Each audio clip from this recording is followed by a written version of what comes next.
باللہ من الشیطان الرجیم بسم اللہ الرحمن الرحیم صلو علی الحبیب اللہم صلی علی محمد وبارک وسلم علیہ۔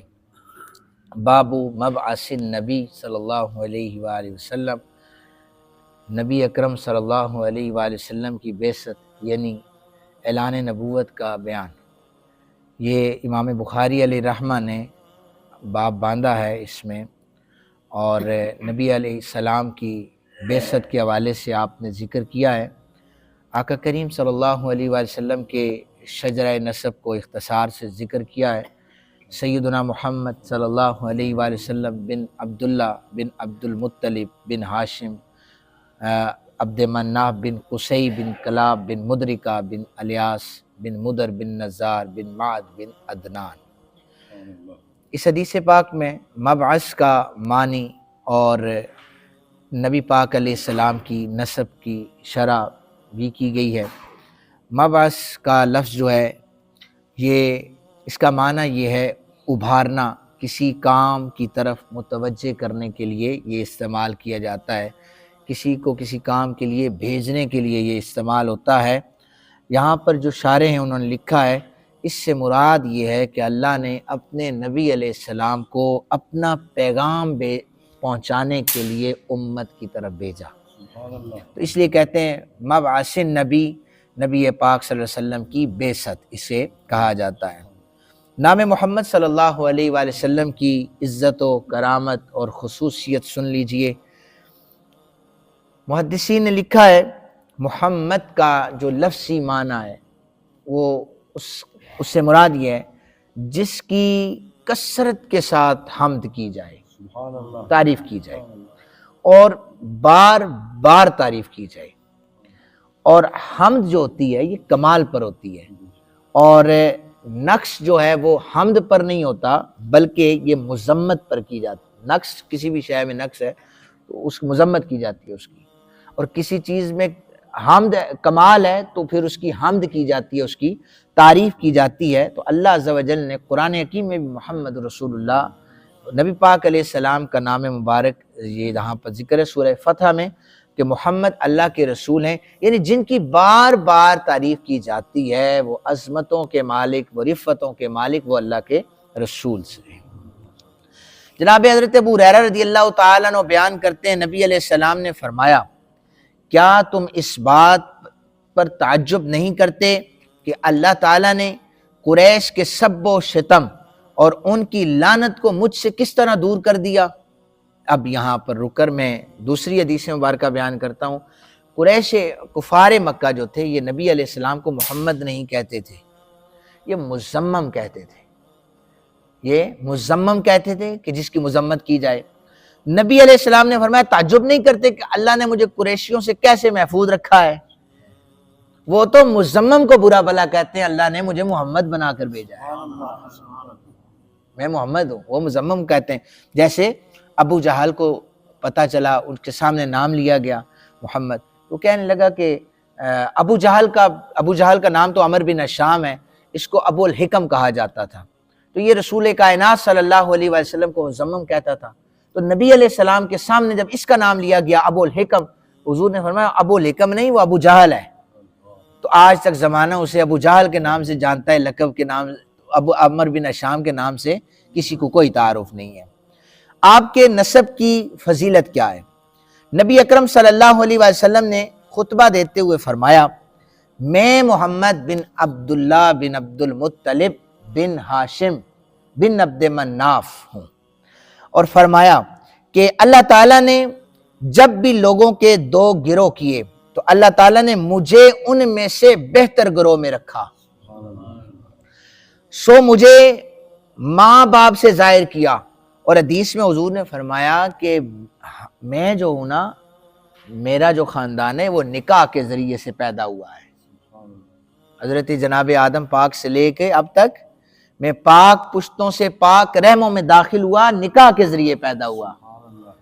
یہ یاد رکھیے کہ جملہ یہ بہت ڈیپلی جملہ ہے کہ جو نبی پاک علیہ السلام کا خاندان ہے صرف اس کی گارنٹی حضور نے خود دے دی ہے، یہ نکاح سے پیدا ہوا ہے، تو باقی پھر اس کے برعکس جو بھی ہو سکتا ہے نکاح کے بغیر جو پیدا ہو۔ حضرت ابو ہریرہ کہتے ہیں نبی اکرم صلی اللہ علیہ وآلہ وسلم دیکھیں بعض جگہ پر عاجزی ہوتی ہے، بعض جگہ پر اپنا آپ بتانا پڑتا ہے۔ نبی پاک صلی اللہ علیہ وآلہ وسلم سے بڑا کوئی عاجز تو نہیں تھا نا، عاجز انسان تھے، آپ ہمیشہ درج ہے۔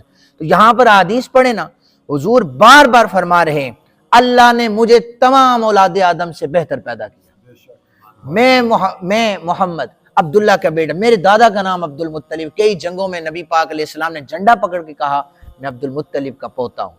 کئی جگہوں پر ضروری تھا کہ اپنے نسب کا ذکر کرنا، اپنے خاندان کا ذکر کرنا، اور حضور نے فرمایا کہ میں اولاد آدم کی سب سے افضل شاخوں سے ظہور پذیر ہوا ہوں، اور ہر شاخ اپنے زمانے میں سب سے افضل تھی، اور قریشیوں میں جب مجھے مبعوث کیا گیا تو سارے عرب میں اللہ نے مجھے سب سے افضل بنا کر پیدا کیا۔ جناب خدیجہ الکبریٰ کا جب نکاح ہوا تو آپ ملیکۃ العرب تھی، تو جب خویلد نے، انہوں نے آ کر، چچا تھے حضرت خدیجہ کے، تو انہوں نے جب خطبہ دیا ایک طرف سے، انہوں نے حضرت خدیجہ الکبریٰ کی شان یہ بیان کی کہ ہم جس بیٹی کا عقد آپ کے ساتھ کر رہے ہیں، آپ کے بھتیجے کو، جناب حضرت ابو طالب کو کہا کہ ہم جس بیٹی کا عقد آپ کے بھتیجے کے ساتھ کر رہے ہیں، اس وقت پورے عرب میں اس جیسا مالدار کوئی نہیں ہے، اس جیسی عفت پاکیزہ خاتون کوئی نہیں ہے، ہم دے رہے ہیں۔ جناب حضرت ابو طالب کی باری آئی تو آپ نے خطبے میں پہلا جملہ یہ بولا، آپ نے فرمایا، اس وقت خطبہ بڑا جب قرآن نازل نہیں ہوا، حضرت ابو طالب کا خطبہ الحمدللہ سے شروع ہوا تھا، جی ہاں، اب الحمدللہ سے شروع ہوا تھا، قرآن پاک ابھی نازل نہیں ہوا تھا۔ جناب حضرت ابو طالب کہنے لگے ٹھیک ہے ملیکۃ العرب بھی ہے، عفت ماں بھی ہے، لیکن اس وقت ہم جس بھتیجے کا نکاح کی بیٹی بھتیجی کے ساتھ کرنے لگے ہیں، آسمان دنیا پر بھی اور زمین پر بھی، آسمان کے نیچے میرے بھتیجے سے زیادہ افضل کوئی ہے ہی نہیں۔ یہ حضرت ابو طالب کا خطبہ تھا۔ اور پھر حضرت عبد المطلب، یہ عرب کا دستور تھا کہ جب بچہ پیدا ہوتا تو عورتوں کے حوالے کر دیا جاتا، تو جب عورتوں کے حوالے کیا تو انہوں نے آ کر صبح نبی علیہ السلام کو حضرت عبد المطلب کی گود میں دیا، آپ نے دعوت کی، قریشیوں کو بلایا، کہنے لگے کہ نام کیا رکھا ہے؟ یہ نام حضرت عبد المطلب نے رکھا۔ تو نام جب رکھا گیا تو کہنے لگے کہ آپ نے اپنے آباء و اجداد سے ہٹ کر نام کیوں رکھا ہے؟ ان کے نام ہاشم تھے، کلاب تھے، مضر تھے، تو یہ نام آپ نے اپنے آباء و اجداد سے ہٹ کر رکھا ہے۔ جناب عبد المطلب کہنے لگے جب میرا پوتا پیدا ہوا اس کی پیشانی سے نور نکل کر آسمان کی طرف جا رہا تھا، میں سمجھ گیا ایک وقت ایسا آئے گا زمین والے بھی میرے پوتے کے ترانے پڑھیں گے، آسمان والے بھی میرے پوتے کے ترانے پڑھیں گے۔ یہ آپ لوگ بزرگ بیٹھے ہیں، آپ کے بھی پوتے ہیں، کتنا پیار ہے نا پوتوں سے۔ جناب عبد المطلب کے پوتے کی شان تو دیکھیں کہ کائنات میں سب سے افضل ترین پوتا اللہ نے انہیں عطا کر دیا ہے۔ اور پھر حضرت ام المومنین کہتی ہیں عائشہ صدیقہ رضی اللہ تعالیٰ عنہ، رسول کائنات صلی اللہ علیہ وآلہ وسلم نے مجھ سے فرمایا، حضرت جبرائیل علیہ السلام نے مجھ سے کہا میں نے زمین کے تمام مشارق و مغارب کو الٹ پلٹ کر دیکھا، مجھے بنو ہاشم کے بیٹے سے افضل کسی کا بیٹا نظر نہیں آیا۔ جناب حضرت عبداللہ رضی اللہ تعالیٰ عنہ حضور کے والد گرامی ہیں، تو آپ کو عبد المطلب نے کھجوریں خریدنے کے لیے اپنے ننیال میں بھیجا، وہ وہاں پر بیمار ہوئے تو وہیں پر انتقال فرما گئے، اور اس کے بعد پرورش حضرت ام ایمن نے اور جناب حضرت عبد المطلب نے، اور والدہ محترمہ بھی جلدی وفات پا گئی تھی، حضرت بی بی آمنہ پاک سلام اللہ علیہا۔ اب یہاں پر ایک اور چیز، یہاں پر آپ کے شجرے کا ذکر ہے۔ عبد المطلب آپ کے دادا جانو گے، ان کے والد کا نام ہے ابن ہاشم، اصل میں ان کا نام عمر ہے، ہاشم اس لیے انہیں کہا گیا ہے، اس کا ہشم کا معنی ہوتا ہے توڑنا۔ انہوں نے گوشت کو توڑ کر اس سے سرید بنایا تھا، اور قحط سالی کے زمانے میں اپنی قوم کو کھلایا تھا، ان کا نام مشہور ہو گیا یہ ابن ہاشم ہے۔ روٹی کو توڑ کر سرید بنا کر کھلایا، کہا یہ ابن ہاشم ہے، نام عمر تھا۔ اچھا، جب پیدا ہوئے آپ نے اکثر سنا ہے، ہم سے بھی سنا ہے، کتابوں میں پڑھا ہے، بنو امیہ اور بنو ہاشم کی آپس میں لڑائیاں کربلا میں بھی ہوئی، ایسے ہی ہے، جنگ جمل ہوئی، صفین ہوئی، تو ایک طرف حضرت امیر معاویہ اور ایک طرف حضرت جناب علی کرم اللہ وجہ، یہ لڑائیاں ہوئی، تاریخ نے لکھا ہے، حدیث موجود ہیں۔ اس کی ذرا حکمت اوپر دیکھیں، یہ اوپر سے چلی آئی۔ جناب ہاشم پیدا ہوئے تو یہ دو بھائی جڑواں پیدا ہوئے تھے، ابن ہاشم، اور ان کے ساتھ جو پیدا ہوئے عبد شمس پیدا ہوئے تھے، دو بھائی پیدا ہوئے تھے۔ ابن ہاشم پیدا ہوئے تو ان کی جو پاؤں کے یہ پنجے ہیں نا، یہ قدرتی طور پر جڑواں بچے پیدا ہوتے ہیں، جڑے ہوئے ہوتے ہیں۔ ابن ہاشم کے جو پنجہ تھا یہ عبد شمس کے یہاں پر جڑا ہوا تھا، شروع سے ہی اللہ نے ابن ہاشم کو اوپر ہی رکھا ہے، یہاں پر پنجہ عبد شمس کے یہاں جڑا ہوا تھا۔